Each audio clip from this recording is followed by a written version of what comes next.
어, 초중고등학교에서 이제 수업 시간에 스마트폰 못 쓴대요. 이제 법이 통과됐고요. 그래서 내년 1학기부터 이제 바로 시행된다고 합니다. 어떠세요? 좋으신 분? 안 좋으신 분? 혹시 난 이거 인권 침해다 생각하시는 분 없어요? 어른들한테 얘기를 들어봐서 그래요. 저희 어릴 때 이거 막았으면 왜 막냐고 할 것 같은데 왜 다시 뺐을까요? 처음에 줬잖아요. 핸드폰 쓰라고 줬는데 왜 다시 뺐을까? 이제 여러 가지 이유가 있는데 그 중에 하나가 뭐냐면은 학생들의 디지털 중독을 막기 위해서래요. 솔직히 스마트폰 한번 쓰기 시작하면 집중력이 바로 깨지죠. 그래서 한번 집중력이 흐트러지면 다시 잡기가 어렵고 그게 결국 성적 하락으로 이어질 수밖에 없죠. 네덜란드에서 연구를 했는데요. 학교 안에서 스마트폰 사용을 금지하니까 학생들의 집중력이 75%가 올랐다고 합니다. 그리고 성적이 28%가 올랐대요. 그리고 특히 이제 우리가 소위 말하는 하위권 학생들, 이제 하위권 학생들은 더 많이 올랐대요. 성적이. 스마트폰 뺏으세요? 저희 아이들은 스마트폰 없습니다. 다 뺏었어요.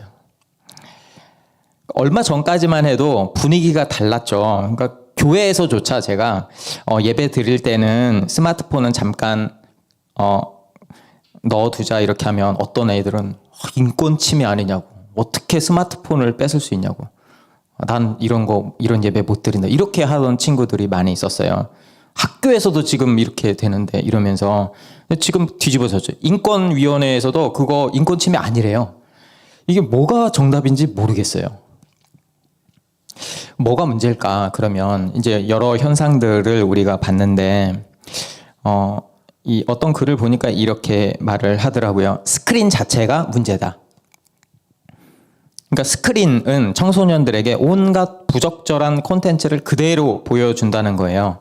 그리고 아이들을 중독시키죠.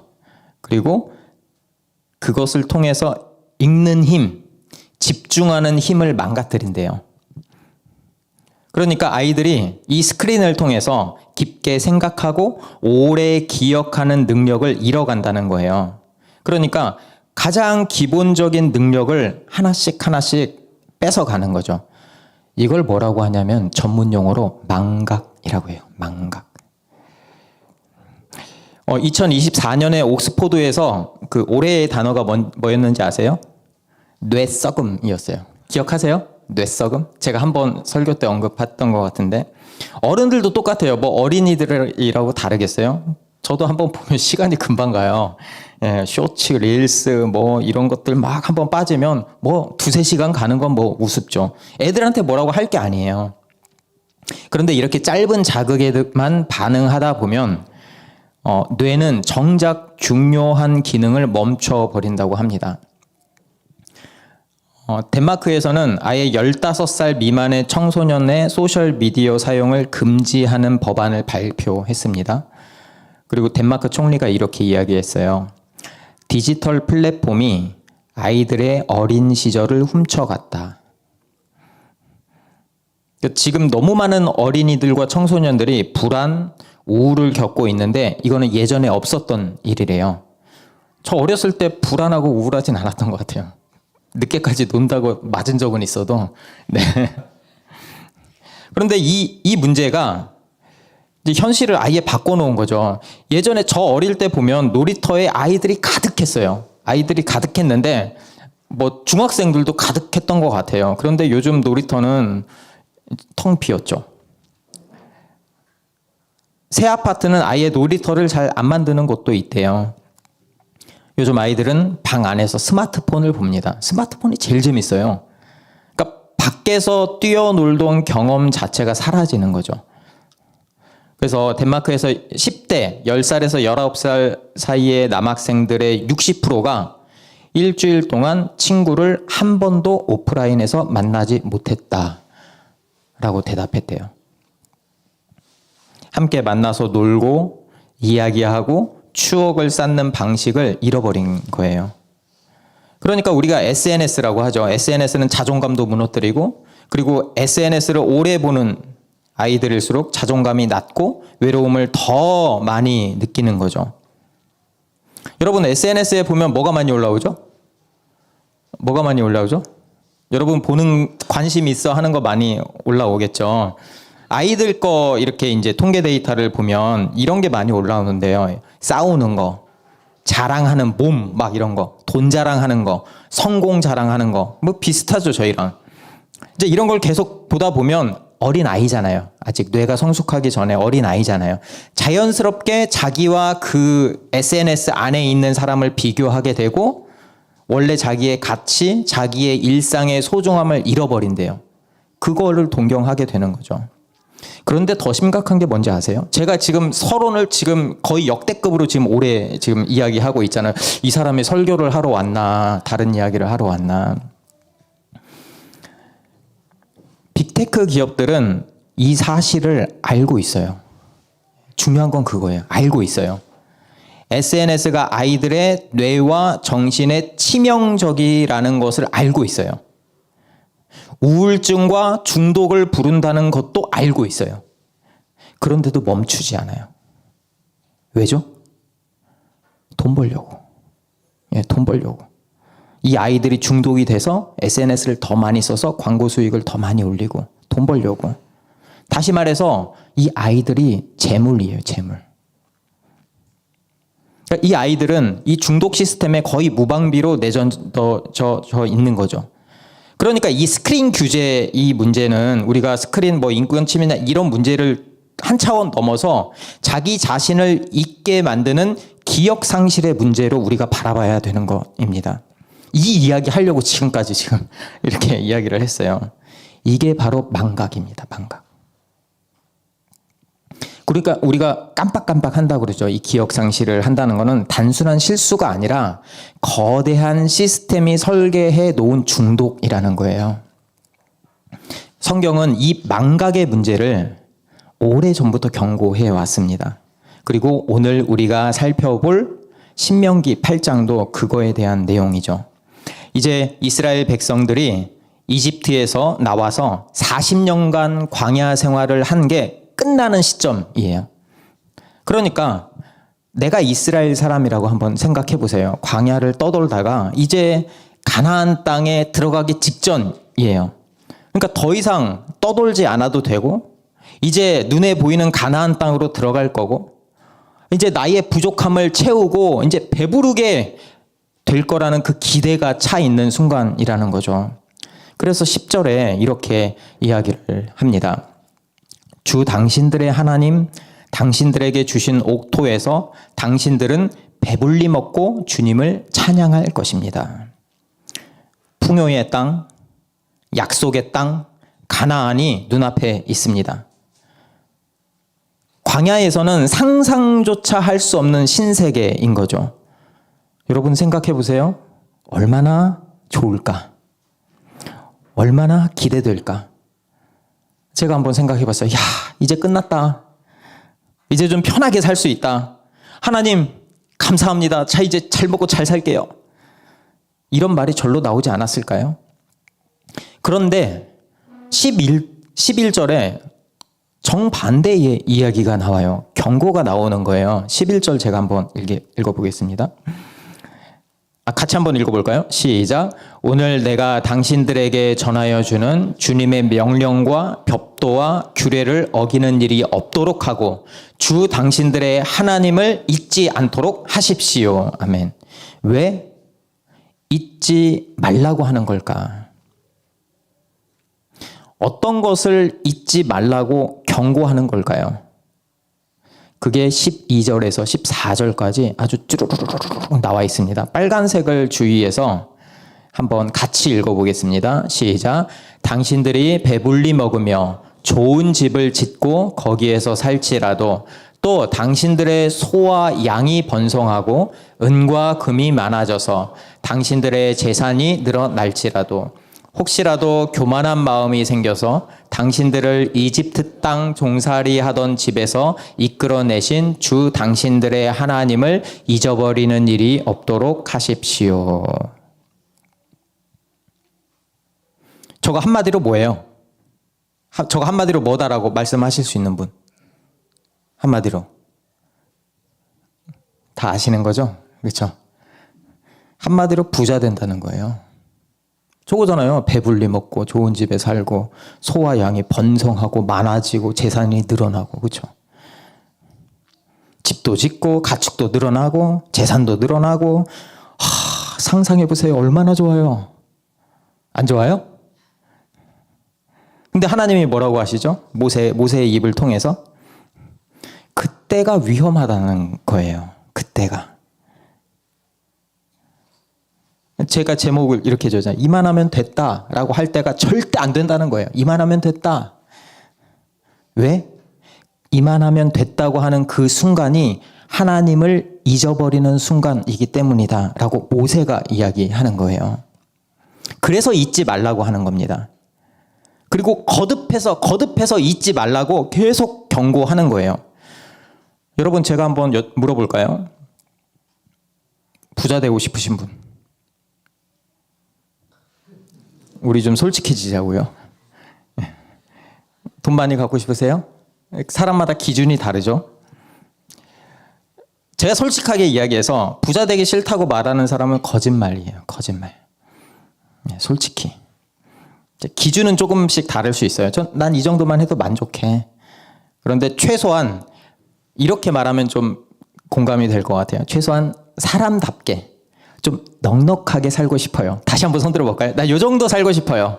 요 정도. 네. 사람 마음이 다 똑같아요. 더 극단적으로 이렇게 물어보면 돼요. 반대로. 가난해지고 싶다. 나는 가난해지고 싶다. 아무도 없잖아요. 그쵸? 아무도 없잖아요. 도대체 우리는 이 말씀을 어떻게 받아들여야 할까요? 사람들은 왜 그렇게 돈을 벌려고 할까요? 보통은 이렇게 말합니다. 저도 그렇게 말하고요. 아니, 그걸 말이라고 하세요? 아니, 돈이 있어야 먹고 살죠. 맞는 말 같죠? 그런데요, 실제로 사람들이 돈을 버는 이유는 단순히 먹고 살기 위해서만은 아닙니다. 한상록 씨가 한국의 부자들이라는 책을 썼어요. 거기에 보면 우리나라의 자수성가한 부자 100명을 인터뷰해서 쓴 책인데요. 그 책에서 부자를 뭐라고 정의하는지 아세요? 이렇게 정의합니다. 아무리 돈을 써도 모이는 속도가 더 빠른 사람. 이게 부자래요.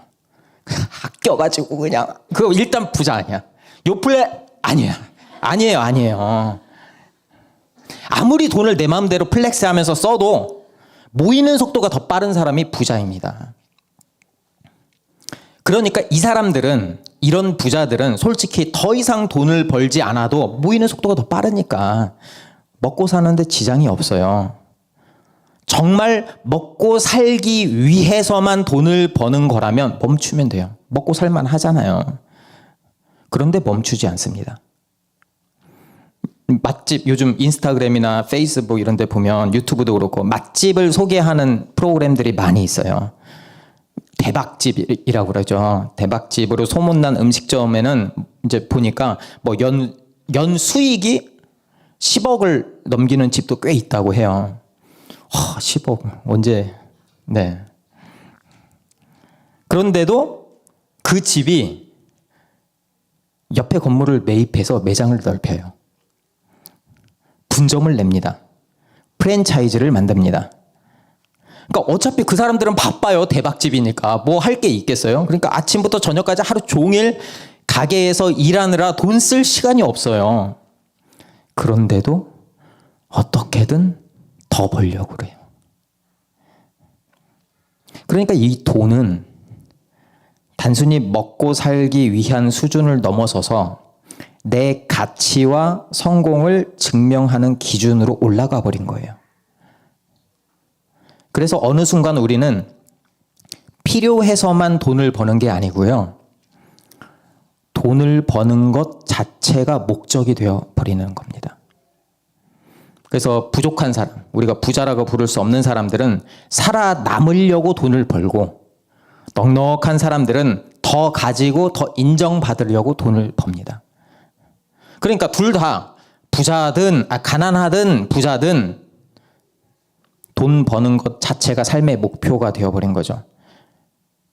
그러니까 돈으로 먹고 살기도 하면서 쌓아놓기도 하지만 그 사람들의 입에서, 제 입에서도 이런 말은 안 나오죠. 이만하면 족하다. 이 말 하시는 분 있으세요? 이만하면 족하다. 내 돈이 이만하면 족하다. 없죠? 없어요. 이런 말은 하겠죠. 조금만 더. 내 조금만 더 하면 내 노후는 이제 먹고 살 수는 있어. 뇌과학자들이 이런 말을 해요.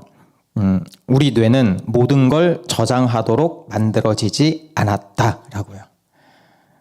제가 IT 전공이니까 이거를 공학적으로 설명할 수는 있는데 그러면 못 알아들으실 것 같아서. 네.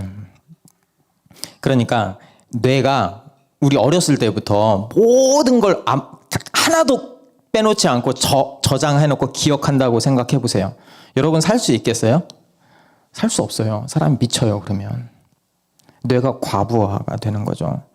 잊고 싶은 상처, 잊고 싶은 그 수치, 이게 기억이 나면 어떡해요? 잊어야지, 이런 거 잊어야지 우리가 살 거 아니에요. 그래서 뇌가 그렇게 설계되어 있대요. 중요한 것만 남기고 나머지는 흘려보내게. 그래서 뇌는 살기 위해서 선택을 합니다. 살기 위해서. 지금 내 생존에 가장 중요한 것, 내가 지금 가장 집중하는 것만 붙잡아서 기억합니다. 그리고 뇌가 선택하는 기준이 딱 하나예요. 딱 하나래요. 그 기준이 뭔지 아세요? 지금 이게 나한테 꼭 필요한 거야? 이 질문이래요. 지금 이게 나한테 필요해? 나머지는 중요하지 않은 거예요. 그래서 그렇게 중요하지 않은 것이라고 판단하는 거는 옆으로 밀어내는 거죠. 여러분 그걸 뭐라고 하는지 아세요? 망각. 그게 망각이에요. 이번에 설교를 준비하면서 책을 많이 읽었어요. 제가 여러 개. 그 리처드 포스트의 돈, 섹스, 권력이라는 책에서도 똑같이 이야기를 해요. 그러니까 우리가 잊고 산다는 거는 단순하게 실수도 아니고 우연도 아니래요.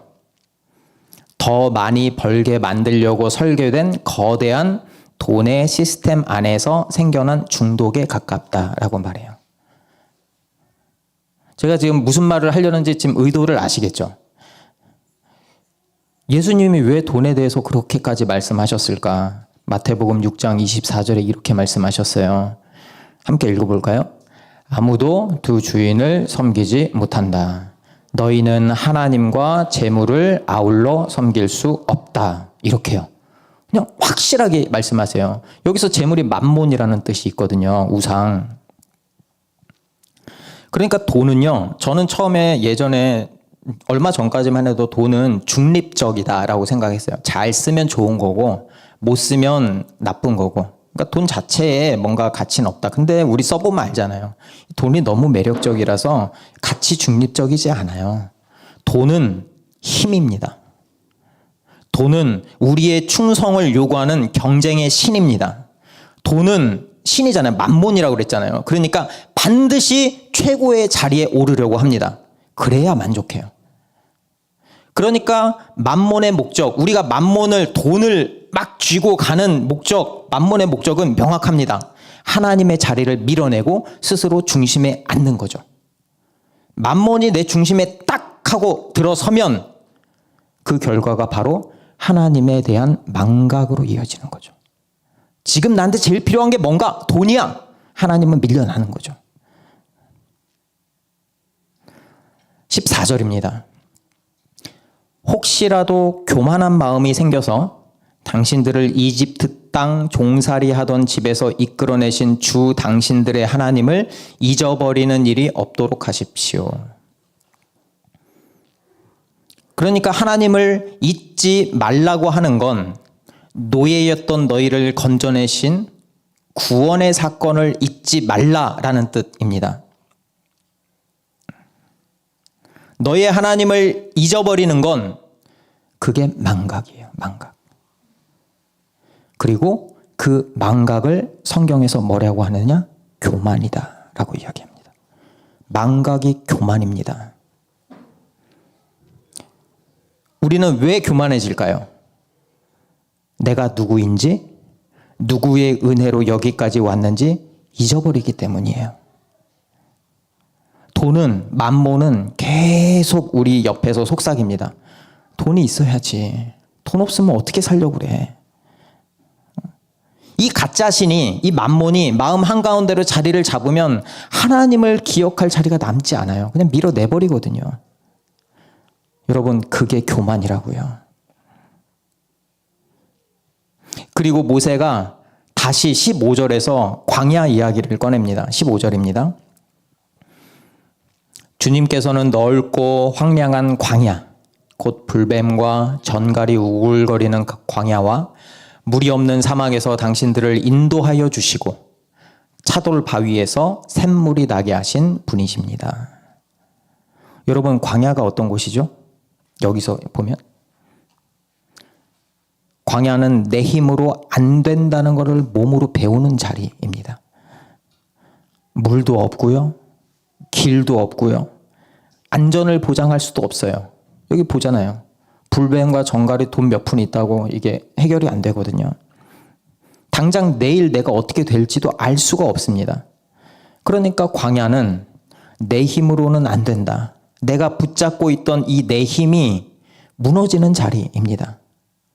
그렇다면 왜 하나님이 굳이 이스라엘을, 우리를 이런데, 이런 낮은데, 이런 광야의 자리로 데려갈까 굳이? 처음부터 잘 되게 하면 좋은데. 그게 16절에 나와 있습니다. 16절 한 목소리로 읽겠습니다. 광야에서는 당신들의 조상도 알지 못하던 만나를 당신들에게 먹이셨습니다. 이것이 다 당신들을 단련시키고 시험하셔서 나중에 당신들이 잘 되게 하시려는 것이었습니다. 아멘. 괄호에 있는 내용은 그 원어의 의미도 이런 내용이 있고 개역개정에서 이렇게 번역을 해서 추가를 해놨습니다. 광야는요, 우리를 낮추는 거예요. 낮추는 장소입니다.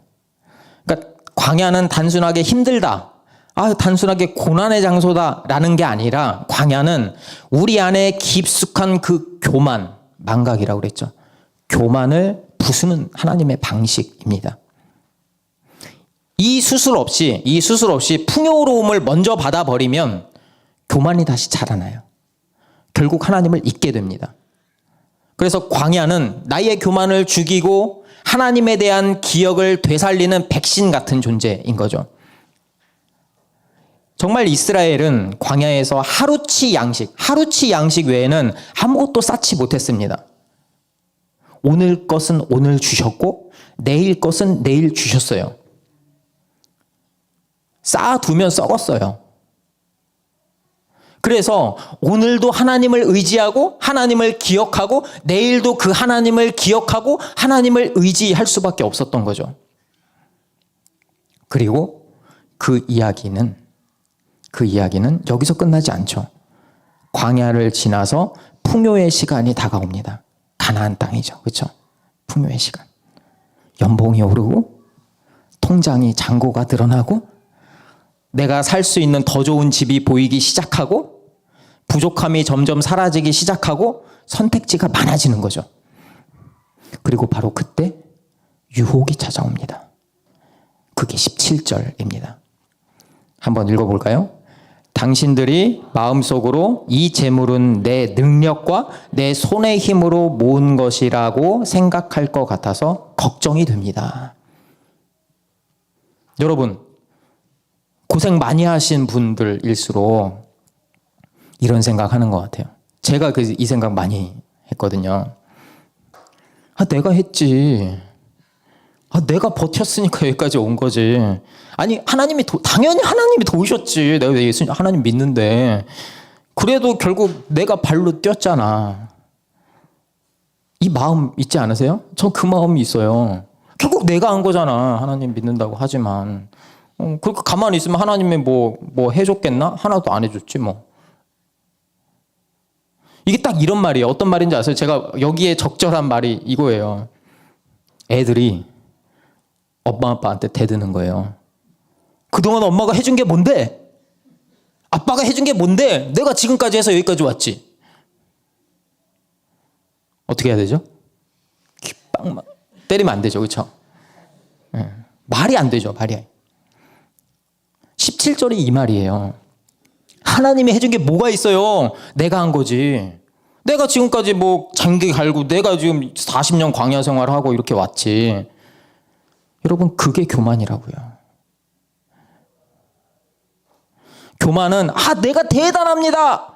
이게 교만이 아니고요. 하나님 당신이 나한테 해준 게 뭐가 있는데요. 내가 했지. 이게 교만이에요. 건강, 수많은 기회, 환경, 사람, 내 생각. 여러분 생각해 보세요. 이 모든 것 제가 스스로 만든 게 아닙니다. 하나님이 주셨어요. 이 대한민국이라는 시스템이 아니었으면, 여러분이 아프가니스탄에 있었으면 이렇게 가능했을까요?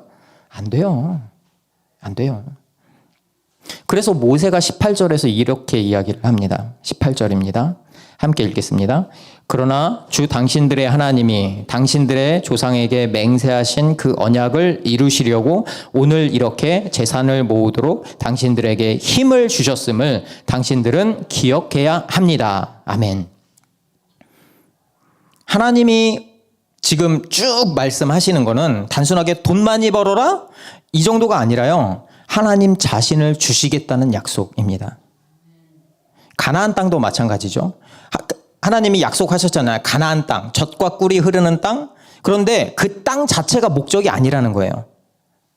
이 가나안 땅은 나중에 예수님 안에서 완성될 하나님 나라, 진짜 풍요로움, 진짜 부요함을 미리 보여주는 표지판일 뿐이라는 거예요. 그래서 우리는 이 신명기를 읽으면서 예수님을 바라봐야 돼요.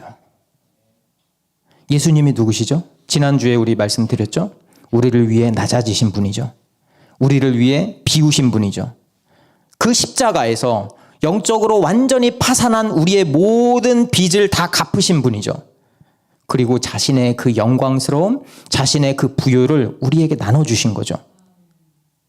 우리가 오늘 숨 쉴 수 있고 일할 수 있고 사람을 사랑할 수 있고 감사하면서 살아갈 수 있는 그 힘을 주신 분이 바로 예수 그리스도입니다. 그러면 우리는 이렇게 질문해야 돼요. 그럼 내가 누굽니까? 내가 누굽니까? 나는 예수 그리스도가 핏값 주고 산 사람입니다.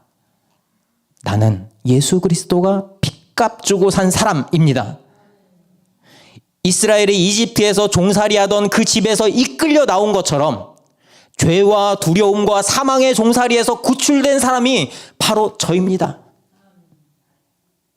질문에 이렇게 답할 수 있어야 돼요. 광야 같은 인생길에서 내 힘으로는 이 광야 도저히 빠져나올 수 없는 그 두려움, 아픔, 절망 가운데 있었는데 그 자리에서 나를 붙잡아 일으키신 분이 예수님입니다. 그렇다면 지금 우리가 누리고 있는 이 풍요 가운데 내가 기억해야 할 것은 하나예요. 내가 한 게 아니다. 주님이 하셨다. 하나님이 힘을 주셨고 하나님이 기회를 여셨고 하나님이 사람을 붙여주시고 하나님이 환경을 만들어 주셔서 내가 지금까지 왔습니다. 그래서 우리가 그 주님의 마음을 기억해야 합니다. 나는 은혜 아니면 살아갈 수 없는 사람입니다. 은혜 때문에 내가 오늘도 살아갈 희망이 있는 사람입니다. 그 정체성을 잊지 않는 것, 그 하나님을 기억하는 것, 하나님의 은혜를 기억하는 것, 그게 감사입니다. 기억하라는 말은 그러니까 단순하게 머릿속에서 떠올리는 것, 추억하라는 말이 아니라 나의 삶의 중심을 어디 둘지를 정하라 이 말이에요. 그래서 기억은 순종입니다. 기억은 순종이에요.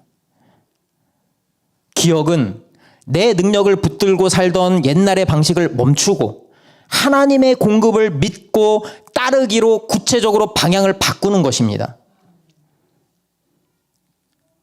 그러면 이 기억은 어디서 어떻게 드러날까요? 제가 두 가지 정도 생각해 봤어요. 첫 번째, 삶으로 드러납니다. 삶으로. 여러분, 기억은 순종이라고 그랬죠? 감사가 순종입니다. 그러니까 감사는 말로만 하는 게 아니라 행동으로 드러납니다. 나만 보고, 나만 챙기고, 우리 가족만 챙기고, 나만 누리는 그런, 제가 죄송해요, 쪼잔한 신앙생활 하면 안 됩니다. 쪼잔해요, 쪼잔해. 나만 보고, 내가 누구 때문에 구원받았는데, 입으로만 감사합니다 말은 하는데 실제 내 삶의 일터에서, 가정에서 나는 하나도 안 바뀌어. 주일날 왔는데 바뀌는 게 하나도 없어. 이게 쪼잔한 거예요. 여러분, 예수님의 마음이 내 안에 있으면 그때부터 내 주변 사람들의 아픔이 보이기 시작합니다. 그들의 상처를 공감하게 되고요. 같이 아파하고, 같이 울어주고, 기다려주고, 때로는 내 마음에 들지 않는 감정 상하는 말을 들어도 참아줄 수 있어요. 섬기고 희생할 수 있게 됩니다. 왜요? 예수님이 그러셨으니까. 여러분, 감사는 실제로 실행하는 거예요. 우리에게 맡겨진 자원들, 각자의 은사가 있잖아요. 각자의 달란트가 있잖아요. 자원들을 사용하는 거예요. 시간을 내고, 몸을 움직이고, 돈을 쓰고. 그래서 하나님과 이웃을 위해 기꺼이 사용하는 것입니다. 쪼잔하게 신앙생활하면 안 돼요. 우리 여기서 끝이 아니라는 거 알잖아요. 그리고 두 번째는 예배. 특히 성찬으로 드러납니다. 성찬. 오늘 성찬식 하잖아요. 예배는 우리가 몸으로 하나님을 기억하고 감사하는 자리입니다. 그 중에서 성찬은 예수님의 십자가 은혜를 가장 선명하게 맛보는 시간입니다. 먹잖아요. 그렇죠? 눈으로 보잖아요. 그래서 20절에 이렇게 말씀하세요. 한번 같이 읽어볼까요? 이것은 너희를 위하여 주는 내 몸이다. 이것을 행하여 나를 기억하라. 우리가 떡을 떼고 잔을 나눌 때 마치 주님이 우리에게 이렇게 말씀하시는 것 같아요. 나는 너를 위해서 내 몸과 내 피를 내어 주었다. 너는 이제 더 이상 네 것이 아니다. 너는 내가 가장 사랑하는 한 사람, 내 것이다. 라고 말이죠. 그 성찬의 자리에서 우리가 다시 이렇게 고백했으면 좋겠어요. 주님, 저는 은혜 아니면 살 수 없는 사람입니다. 제 인생과 제 시간과 제 자원 다시 한번 내 것이 아니라 주님의 것이라고 고백합니다. 주님, 저는 그리스도 한 분만으로 만족합니다. 이런 고백이 있기를 원합니다. 아직 예수님을 믿지 않는 분들이 있다면 정말 이 말을 전하고 싶어요.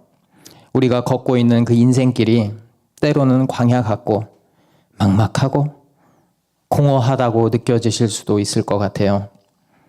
아무리 채워도 채워지지 않고 붙잡아도 금방 빠져나가는 것 같진 않습니까? 그때 혼자 버티려고 하지 마세요. 그 공허함을 끝까지 채워줄 수 있는 분이 예수님 한 분입니다. 예수님이 여러분을 위해서 낮아지셨고 십자가에서 피 흘려서 여러분을 살리셨습니다. 이제 그분께 나의 인생을 한번 맡겨보지 않겠습니까? 그분이 채우실 것이고 참된 복을 주실 것입니다. 그리고 우리 교회 공동체가 같이 이렇게 결단했으면 좋겠어요. 넘겨주세요. 함께 읽어보겠습니다. 주님, 우리에게 맡기신 것들로 광야를 걷는 이웃에게 그리스도의 은혜를 흘려 보내겠습니다. 다시 한번 읽어보겠습니다. 주님, 우리에게 맡기신 것들로 광야를 걷는 이웃에게 그리스도의 은혜를 흘려 보내겠습니다. 아멘. 이 고백이 추수감사절의 진짜 의미가 아닐까 생각합니다. 함께 찬양 부르면서 기도의 자리로 나아가겠습니다. 기도 하나 하고 성찬식 하고 또 다시 찬양하고 기도하고 이렇게 해서 마치도록 하겠습니다.